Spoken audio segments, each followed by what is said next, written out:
السلام عليكم. كيفكم؟ اشتقت لكم. المهم أراويكم سبحان الله العلم يا أخي، قسما بالله الأطباء بعد ما إن الكيماوي ما فاد مع الخلايا استجاب عندي الإشعاعي. لما صغر الورم والحمد لله فضل الله جسدي لم يتأثر، اللهم لك الحمد. لما صغر الورم قرروا الأطباء يسووا العملية ويقدموها. شوف الأطباء شو سووا في رجلي. طبعا عندي كان الورم السرطان في الفخذ قبيل انتشاره. شوفوا قول الحمد لله على الصحة. أول حاجة هذه كرات الدم للنزيف. بسم الله الرحمن الرحيم. شوفوا طالع لوين هاي كلها. أنا آسف على هذا المنظر بس شوف لتحت. هذه كلها عضلة، هذه عضلة من الكتف من الظهر. شلوا كل السرطان واستبدلوها بالكتف الظهر اللي عندي. طيب هون كل الخلايا السرطانية كانت ساركوما تيشو الأنسجة. الحمد لله رب العالمين. فهنا قاموا بشيل العضل كله، شالوا العضلات لين العظم ووضعوا عوضوا في جسمي هنا. بس ما أقدر أراويكم إياه لأنه صعب تصويره.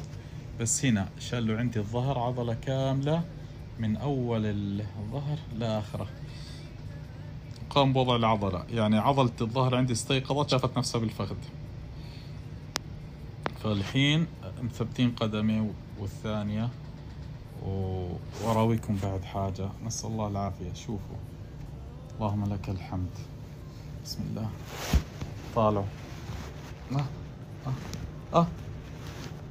طالعوا عشان الدم اللي يطلع. شوف طالع.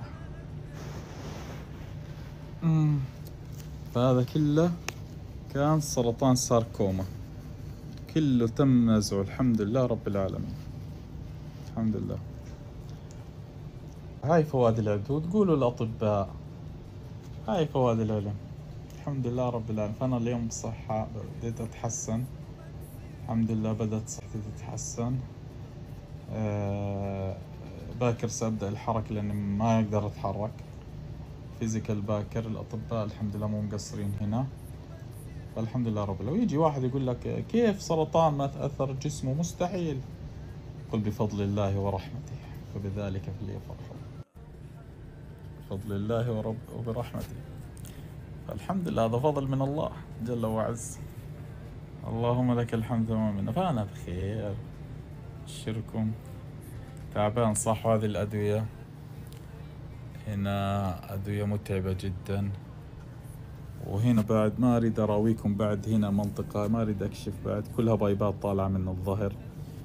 هذه بايبات طلعوا عشان نزيف. فأيضا بايبات طالعة من الظهر عندي يعني. فما أقدر أقوم عن السرير، بس أنا بخير نعم وفرحان.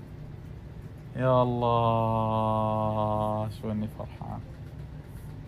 يا الله شوفها صح ألم. يعني أنا لما أحرك رجلي أشعر السماء انطبقت على الأرض. أقسم بالله لما أحرك رجلي السماء انطبقت على الأرض. يجيك في واحد قال لي دكتور ليه ما تدعي على اللي بقول ما مرض؟ قلت له لا ما أتمنى له الشر. في ناس كثير من السذج نسأل الله ما يبتليهم، يقول لك كيف ما استجاب وكيف كذا وكيف، حتى في مرضي يحسدوني على مقاومتي للمرض، وهذا بفضل الله.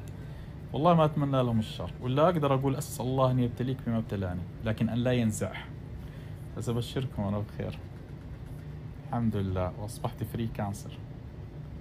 فالظاهر أنا راح أطول لين أمشي وأتحرك وكذا.